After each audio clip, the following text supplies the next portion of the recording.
Aquest incendi és el típic incendi de vent, de tramuntana, que es produeix com històricament se'ns han produït tots els incendis de Cap de Creus, amb una propagació molt ràpida, amb una evolució de la columna gairebé explosiva en aquest sentit, amb una intensitat molt elevada, que va buscar, s'inicia com un incendi topogràfic, va buscar l'alineació de les carenes i a partir d'aquí és una propagació molt ràpida, fora de la capacitat d'extinció.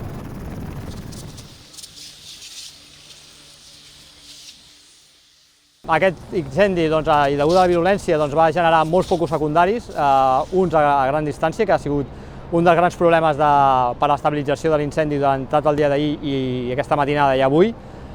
Ha estat un perímetre molt llarg, molt inestable, no tant per la superfície cremada, sinó perquè són diversos focus amb uns perímetres amb moltes zones verds, moltes zones cremades, i això ens ha sol·licitat molts recursos mitjans aeris i terrestres.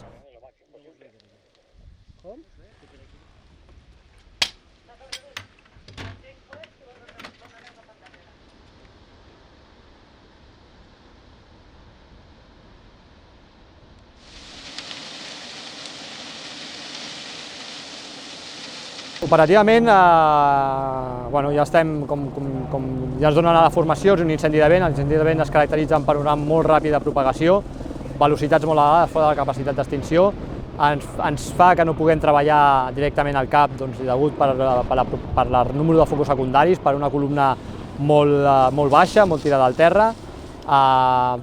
Ens fa obligatori un treball per flancs. Aquest treball per flancs, degut a la nostra velocitat d'instal·lació, de posicionament, ens demana cert temps per poder-ho desenvolupar tot, i en aquest sentit és el que ens costa poder treballar. Un cop hem pogut més o menys aturar el cap i hem pogut progressar per les línies, per flancs, ens permet estabilitzar-ho d'una forma més robusta del que podem fer normalment amb un incendi de vent.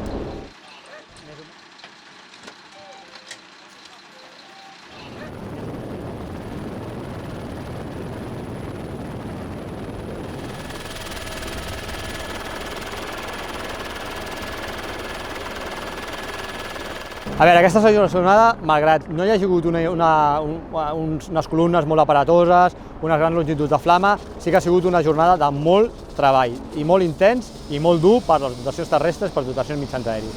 Perquè és un perímetre inconnexe, sobretot, n'hi ha diverses illes. Això fa que per perimetrar el conjunt d'aquestes illes s'hagi de tirar línies, s'hagi de picar i s'hagi d'anar amb mitjans aèris per davant. A nivell de personal, fins i tot aquí hem desplaçat al voltant de 90 dotacions entre mitjans aèris i terrestres. Hi ha hagut fins a 15 mitjans aèris en moments treballant. Hi ha hagut també mitjans del Ministeri, com han sigut els Canadair i Escamov. A nivell de recursos del cos de bombers hi ha hagut fins a 75 dotacions terrestres, entre BRPs, logístics, tot el dispositiu que constitueix el nostre dispositiu. S'han emplaçat, hi ha hagut modificació d'emplaçaments de punts estratègics de PEPs, de punts d'emplaçament. Han sigut oscil·lants perquè en el moment que hem pogut reestructurar hem anat reposicionant PEPs i poder estabilitzar d'una forma ordenada tot el perímetre de l'incendi.